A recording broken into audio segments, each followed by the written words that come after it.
Well, hi there. Welcome back to One on One with Tim. Thanks for spending a little one on one time with me.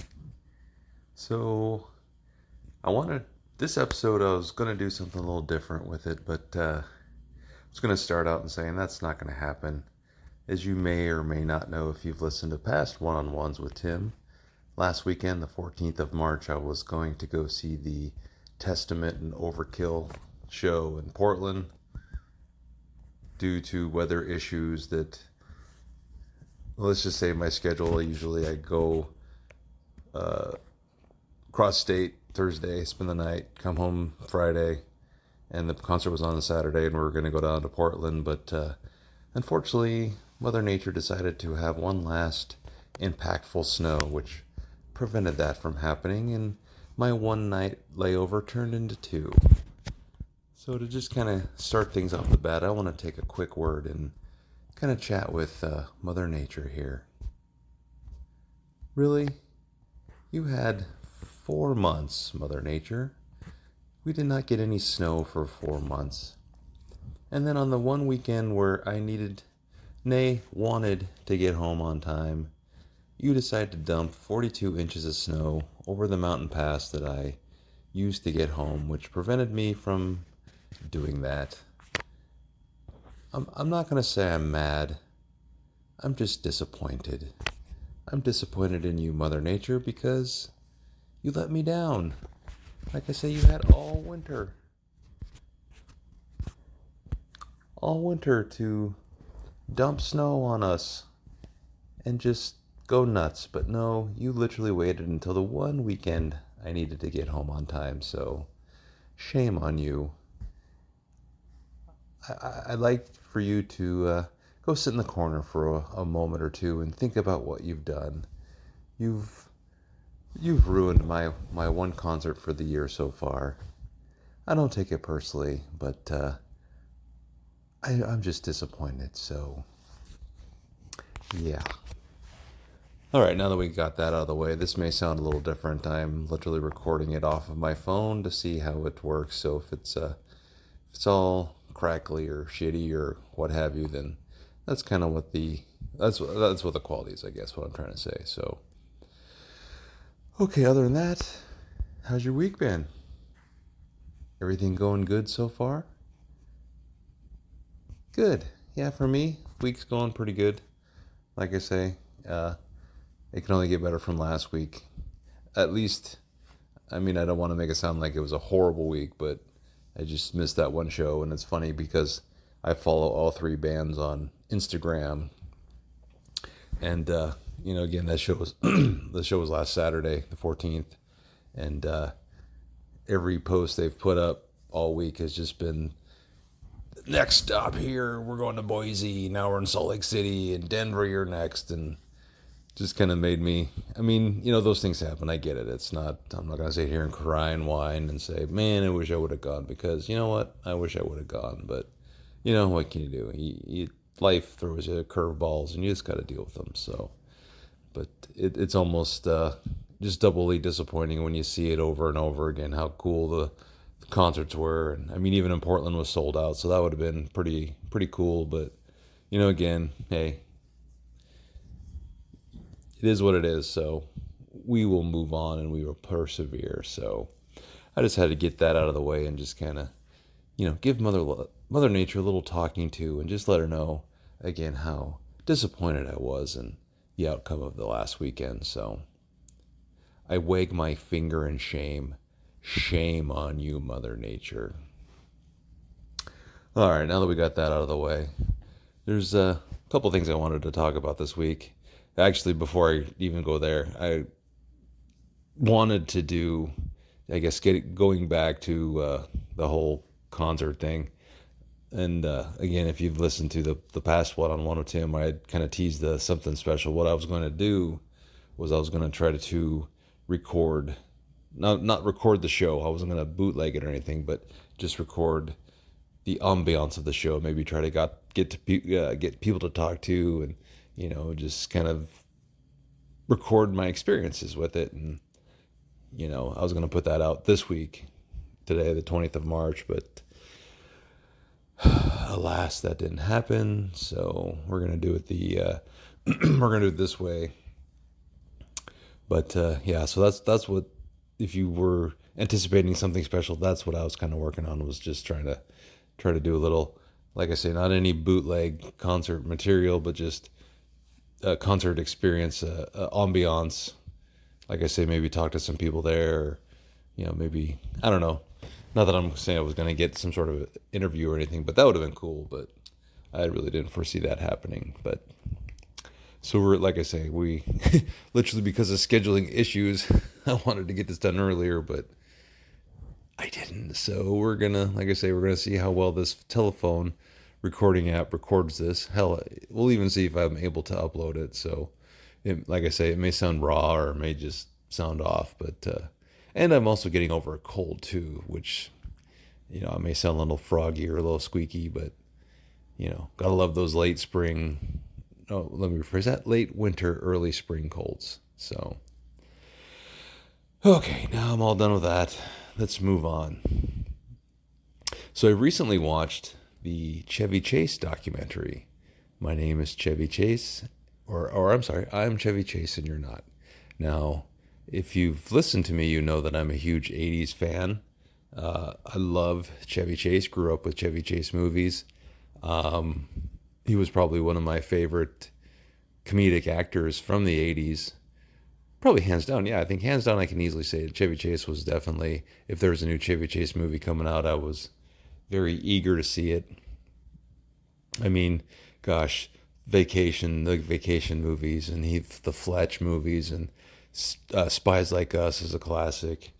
Let's not forget Three Amigos, which is probably one of my all-time favorite comedies with Steve Martin and Martin Short. And so so with Chevy Chase, I guess what I'm trying to say is, and then even Community. I mean, we're talking, later 2000s, he had kind of the career resurgence with the Community TV show. And of course, the consensus of Chevy Chase is people have kind of labeled him as an asshole. And watching this documentary, I can kind of see why they would say that. I'm not here defending Chevy Chase. For me, you can never change my opinion of him. I will always and have always and will always love him. I will say, after watching his documentary, it kind of made me appreciate him more. I was able to, the documentary did a good job of, showcasing the person that he is. Yeah, sure, maybe he's an asshole. I mean, but he was the it guy in the 80s. He was one of the biggest movie stars of the 80s, hands down. Try to think of other, major comedic actors who had as many hits after hit after hit after hit, than Chevy Chase. Like I say, Vacation. There's 4 of those movies. There's 2 Fletch movies. Yeah, Caddyshack. I mean, how could I even forget Caddyshack?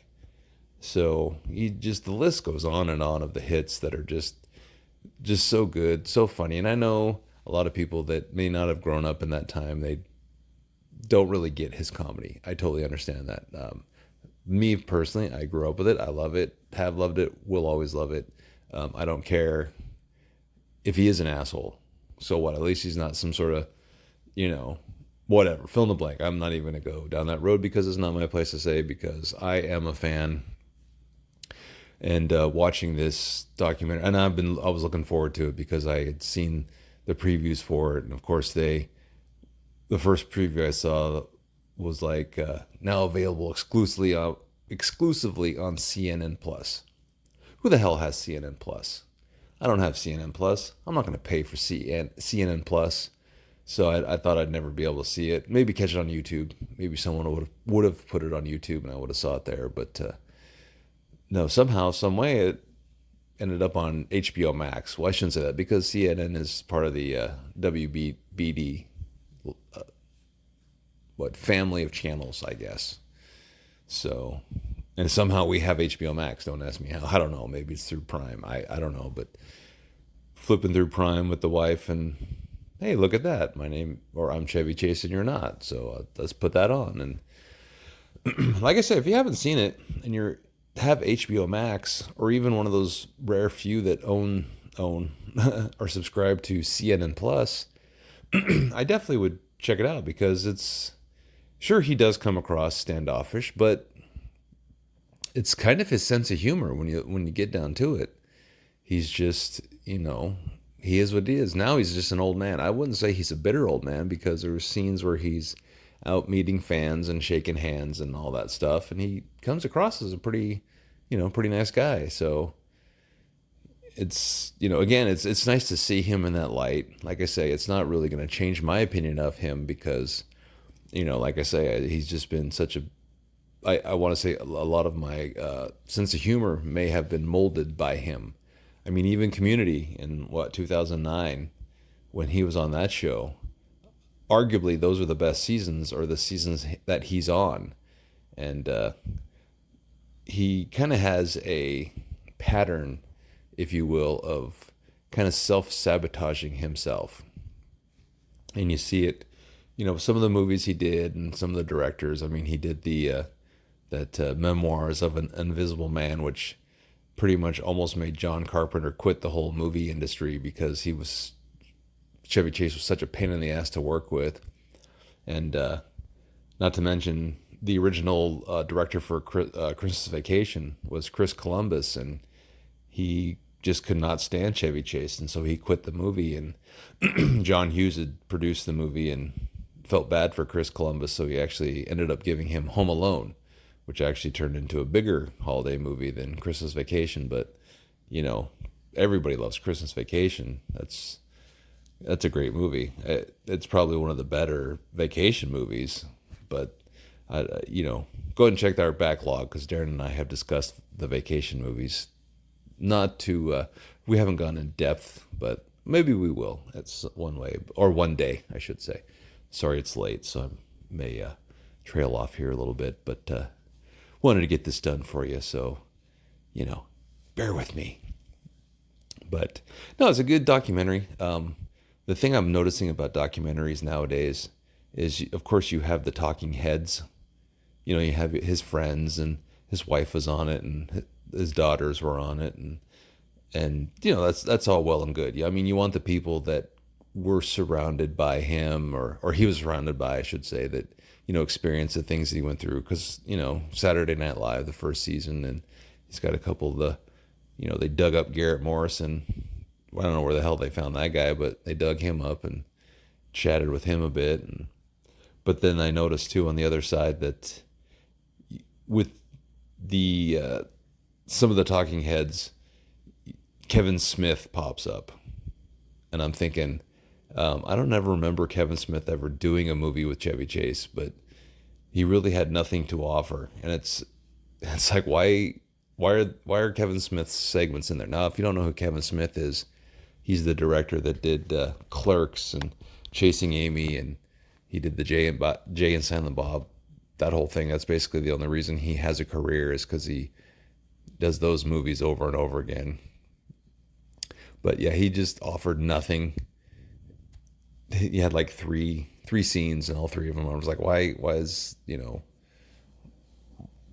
okay, whatever. And then they had Ryan Reynolds, which, I always remember when the Ryan Reynolds movie Just Friends came out, and I was watching Siskel and Roper, whoever it was, I forget. Like I say, it's late, so bear with me. But one of them had, I guess, he compared Ryan Reynolds to Chevy Chase, Chevy Chase to Ryan Reynolds to Chevy Chase. He said Ryan Reynolds could be, the next Chevy Chase. Unfortunately, Just Friends may not be that vehicle. Hey, I like Just Friends. I thought that was a pretty good movie, but he had a couple scenes in there that were just like, they weren't as like out of place as Kevin Smith was, but it's like, okay, why? Now I understand Ryan Reynolds was in the John Candy documentary. Well, he produced it, so I can kind of see, but I didn't see his name in any of the credits on this one, so it just was a little odd that Ryan Reynolds just happened to pop up and give his 2 cents. Hey, why don't you come find me? I will give you my 2 cents on Chevy Chase too, because like I say, I've seen almost all of his movies.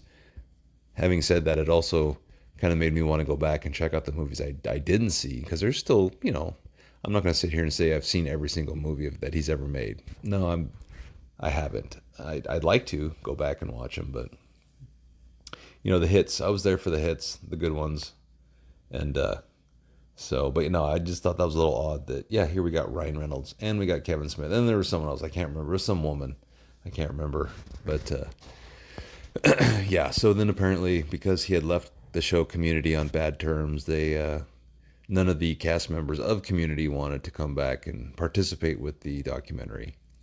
That's fine. If you don't want to do that, that's fine. And even Dan Harmon, who Chevy Chase and Dan Harmon had a pretty volatile relationship where they were writing Chevy Chase's character to be, he was turning racist, but he was old man. He was the old man.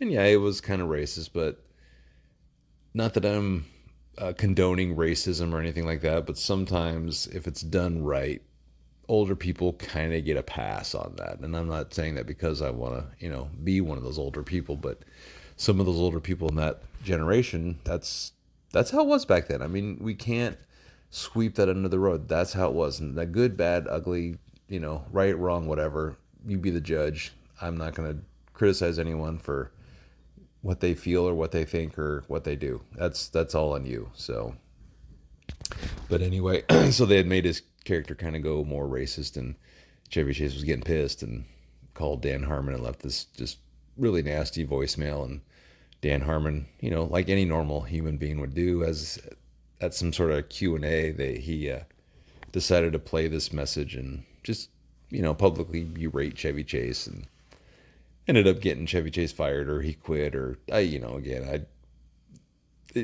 it's one of those things where I don't know. Maybe he did get fired, I do believe, but I don't know. It's weird, like because then Dan Harmon got fired, or Dan Harmon got fired first. Chevy Chase threatened to quit if Dan Harmon wasn't brought back. Then he was, and then that's when they had their little thing, and then Chevy Chase got fired. Which, whatever. He was on the first 4 seasons, I believe, or maybe the first 3, and he was in a couple of the season 4. But those were without Chevy Chase on that show. That show kind of wasn't as good. I mean, it was okay, but Chevy Chase, he was part of the comedic, I guess, nucleus of that show. And once he was gone, it definitely showed. So, but no, like I said, it's a good watch. Like I said, again, you see a different side of him, and he's had heart issues as of late, which have caused him to have kind of memory loss. So there's a lot of things that, they'll bring up, like, oh, well, you said this about this guy. And he's like, well, I don't really remember that. And, I wasn't there. I don't know. Maybe he was an asshole. Let me rephrase that. I'm sure he was an asshole, but he was on top of the world. He was so sought after. He was Mr. 80s. He was comedy. He was fall down. He was slapstick. So of course, when you're put in that position, you're going to get a big head. You're going to get a big ego. You're going to get a big whatever. So, like I say, it doesn't surprise me. But seeing him now as an old man, he definitely he seems content in his spot in life right now. So, but again, no, like I say, it's a very good movie, or a very good documentary. I really enjoyed it. I didn't go in expecting. I try not to go in expecting anything, because I want to be able to absorb it. Like I say, no matter, even if it was a hit piece, it really wouldn't have been like made me change my opinion of him, because like I say, I love him. Out of all the movies I own, which they probably total into the thousands, Chevy Chase is very heavily featured in those purchases, because like I said, again, Three Amigos, I love that movie. Loved it the first time I saw it. I begged my dad to go see it. He didn't really like all the movies I really wanted to see at that time. He didn't want to, but he gave me some what I'm sure he thought was a unattainable goal to reach, and because of the desire I wanted to see that movie so badly, I attained that goal and drug him along to go see Three Amigos. So, I mean, I don't know. He's talked about it kind of a little bit, where he's like, I don't remember that movie. I'm like, oh man, that's probably one of my favorite movies. So, but anyway, Yeah, Three Amigos. I love Three Amigos. Steve Martin and Martin Short. But yeah. All right. So what else is going on? I was gonna do, and I was thinking about I might wait to do this on Sunday because we have been doing a feature on these one-on-ones where coincidentally when I do one, a new album has dropped. Thus is the case today, the 20th of March. The new Exodus album just dropped today, like just 2-3 hours ago. And I just got done listening to it about 2.5, 1 hour ago. Something like that. I just finished listening to it. I wanted to review it, but I kind of feel like I need to do another listen through because yeah, I want to do another listen through, and that way I can get my thoughts. And again, if you listen to me, you know I don't make notes, which you're probably like, yeah, duh, we figured that shit out. But I usually don't make notes, and so I kind of want to listen to it one more time and digest it, and maybe I don't know, so I can be a little more, I don't know, descriptive of how I want to describe it. So I think I might record that and try to get it out for you on Sunday. So if you're interested on the new Exodus album called Goliath, check out on Sunday, Monday at the latest. I'm going to do my little Exodus review. I might even put that out on YouTube. So, which actually reminds me, we do have a YouTube exclusive episode of Little Shop of Horrors. If you want to check that out on the Arnold or Stallone podcast YouTube channel, we're trying to get a little more content on there where, we do have the recorded stuff that, we send out on the feed, but we also put it on YouTube. And so we decided we had done an everything else extravaganza, and Little Shop of Horrors was the topic. And it was a little short, which probably fits the YouTube channel a little bit. But, if you're curious on what Darren and I have to say about Little Shop of Horrors, go ahead and head over to YouTube and check that out. So, all right, what else we got going on today? I'll kind of keep this short. Like I say, it's kind of late, and I'm kind of doing this on the fly. And I know I was going to talk about another movie that I just watched that I had not seen forever, and I highly recommend, if you've not seen this movie, I definitely would recommend checking this out. If it's called Down Periscope. If you like Kelsey Grammer and you've never seen Down Periscope, make that the top of your to watch list. I know it's streaming at a couple places. It's one of those movies that doesn't get the credit that it should. It's actually a very funny movie, and every time I watch it, I love it even more. I mean, you got Rob Schneider. This is probably one of the few Rob Schneider characters, or roles, I should say, that I can stand.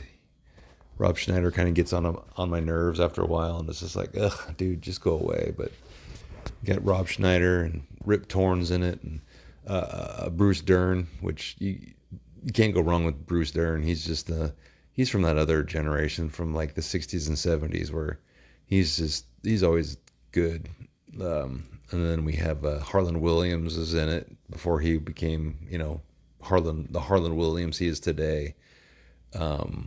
William H. Macy's in it. But just a quick little synopsis here. I'm not going to spoil it all or go blow by blow for you, but it's basically obviously a Navy movie because it's about submarines, and Kelsey Grammer's he's wanting to get his own nuclear sub, be the head command, and I don't know the correct terminology, so if I'm not using the proper terms, well, I apologize because, I've never been in the Navy, so he wants to be the head Navy sub guy. I guess they're called captains. Yeah, he wants to captain his own fleet. It's basically the old let's put the mismatch of misfits together and send them off on the impossible mission, and so they're set out to do this goal where, a what if scenario, war games style, what if scenario where a diesel sub sneaks in and attacks or is able to get around the nuclear fleet. And so, and Lauren Hawley, oh gosh, I can't even forget, Lauren Holly. She's like the only female in that whole movie, and but you can't go wrong with little Lauren Holly. And well, yeah, of course there's the mismatch, and they what is it? The when you get the cat mismatched character of Misfits, they always seem to collide or butt heads and never really get along until the very end, where the very last mission is right on the horizon, and they come up with the one plan to succeed in the mission, and then they all come together as a team, and they succeed in the mission. Maybe again, I don't know. I don't want to spoil it for you, but let's just say there's a possibility that they might succeed in their mission. So, but no, down Periscope, Kelsey Grammer, check it out. So, all right, we're about 26 minutes here, so I'm going to go ahead and call it. I was going to I'll give you a quick Tales from the Road here. I can't remember if I told you this one or not. Maybe I did, about the guy who lost his 2 canoes off the top of his car. This one actually just happened a couple days ago, going across one of the on the freeway, across one of the bridges, and a guy was pulling a trailer with those removable ramps where you use to get your motorcycle or snowmobile on your truck or trailer or what have you. And this guy passes me, and I'm seeing he's got the 2 removable ramps, and they're just bouncing back and forth, and I'm just looking at him going, that just does not look secure. And then all of a sudden, 2 miles later, I see one of them in the middle of the road, just right there. And then I keep going about half mile on the road. That guy had pulled over, and he's like kind of reattaching his one ramp he has left. And I was like, dude, you're the ones back there. Of course I'm in the truck saying that, so I'm not like waving at him or anything, but it kind of made me laugh. It's like, yeah, dude, that's what you get for not making sure your shit's secure. So that's a message to all you people out there. If you're if you're hauling cargo, make sure it is secure and not moving around. And if you see it moving around, pull over and tighten that shit, because that could have been bad if someone was right behind them and that thing hit the ground and came jettisoning up off the ground into like a windshield or something, or even in the front of the grill or tire. Or God, it could have been ugly. But yeah, I know that one was weak, but like I say, it's late, and so that's the best I can do for you. So sorry about that. Okay, so yeah, we're about 27:45. Okay, so I'm gonna go ahead and sign off here. Again, thank you for checking me out. Spend a little one-on-one time with Tim. We are working diligently to get the next Arnold or Stallone podcast out. Like I said, if you've listened to the last one-on-one, we're gonna do the Big Trouble in Little China, and so I'm hoping, fingers crossed, maybe in a week or two that one should be available for you. So until then, you can always email me, arnoldorstallone@gmail.com. Check me out on YouTube, Arnold or Stallone Podcast at youtube.com. And then you can check out the Arnold or Stallone Podcast.com. And yeah, so that's all I got. So hope your week is going to go well. Have a good weekend, and I will talk to you later.